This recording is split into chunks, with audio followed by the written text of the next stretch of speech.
What's the best piece of advice you've been given?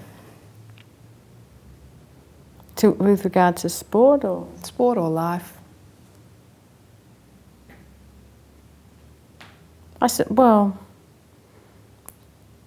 I mean, my dad didn't really say it, but he always implied with whenever he brought us up, whenever we were doing things, that we could be whatever we wanted to be. So that was a very good way of being brought up. But if we're just talking about some advice from someone when you're becoming an athlete, I did have one guy who was a photographer, and he was doing some photos from after my first Worlds, and he said, "Oh, Emma, I must tell you, never ever, at the end of a photo shoot, when they ask you to do the silly face, never ever let them take it. Because one day you'll slip up and they'll always use that photo." Yeah, right. And I always thought that was a very good piece of advice. Yes. So you never did it? I never had a silly photo. Nice one. Well done. He'll be proud, I'm sure, to have passed on that advice to you. Tell me what you consider to be a reward for you, and when would you give it to yourself? Well, that was one criticism I used to get a lot from other athletes, because a lot of people would buy themselves, like a new TV or whatever if they won Worlds or whatever. I never ever, I'm not really a money spender. To me, I wanted to buy properties and stuff like that, so I wanted to have something solid at the end of my career. But now, a reward to me is, I quite like Friday mornings. I don't train anyone on a Friday morning, and so Jack and we can walk to the park, take him to the swing, have a coffee, just do something really low-key, but with no pressure to get anything done. That's a good morning. Who are you indebted to? Oh, my dad. Well, my parents, mum and dad. Absolutely. And I mean, you can't really leave out your sisters. Like my younger sister Claire did a lot of racing when I was racing, and Jane, I looked after her towards the end of her life, and she asked me to look after her because, we didn't want to spend 24/7 in hospital. And she kept apologising. She kept saying, you sure you want to do this? You have to do everything that I need. You're going to have to be like a slave. And that's an honour to be asked to do that. And I think at the time she said to me, "God, I'm lucky you've retired from sport because you never would have had the time for this." And I remember sitting there thinking, God, that's such a bad thing that I was that obsessed. So, I'm indebted to Jane for that because I was the closest to her towards the end. So. If you were to give your 18-year-old self some advice, what do you think you'd like to tell her? Don't train as hard. Yeah. I'd still be racing, I reckon. Yeah, right. Train smarter, don't train as hard. What else? Just little, stupid little things. I'd probably tell Jane never to go to the beach. So she never got a skin cancer. Yeah.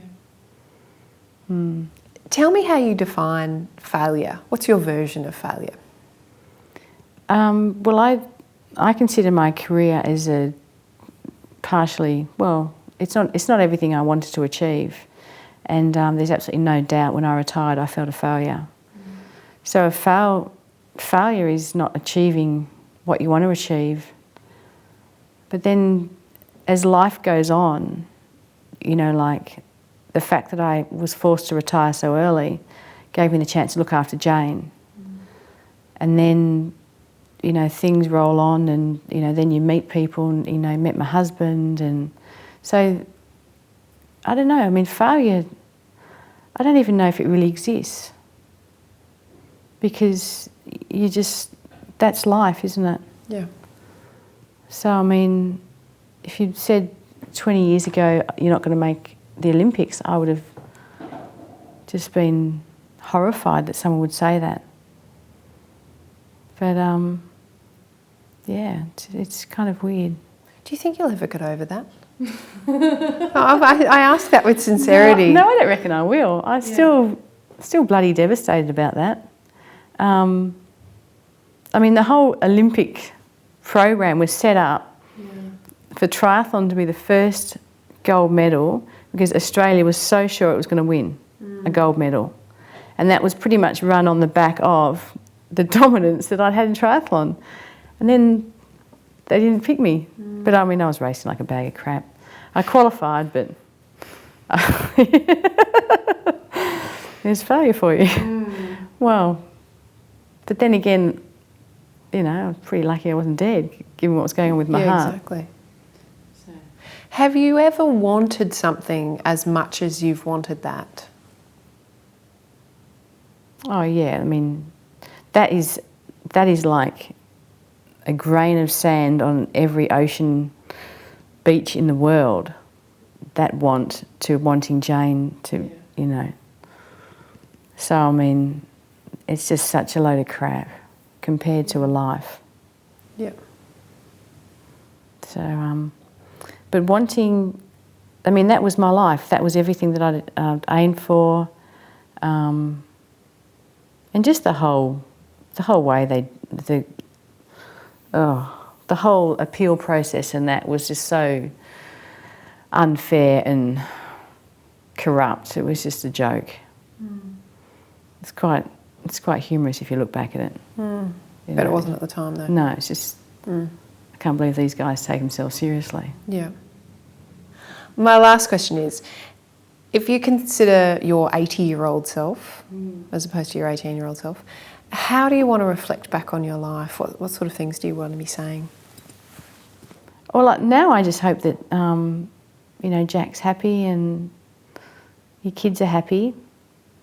Hopefully I would have had my right Achilles operated on, otherwise I'll probably be a cripple. 80, so how many years away is that? So 40. So I would have had 8 more implants in my heart. Really? Yeah. So every 10 years you need to get it? Pretty much. Right, okay. Well, 8 to... as current technology stands, yeah. And they don't look like they'll become any better because if you want your batteries to last longer, they get bigger and bigger and bigger. So right, so you have a massive... Yeah, okay. 80-year-old self. Wow. Probably very wrinkled.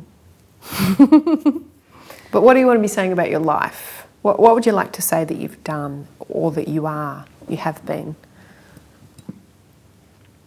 I'd like to think that everything I did, I gave it a red hot go.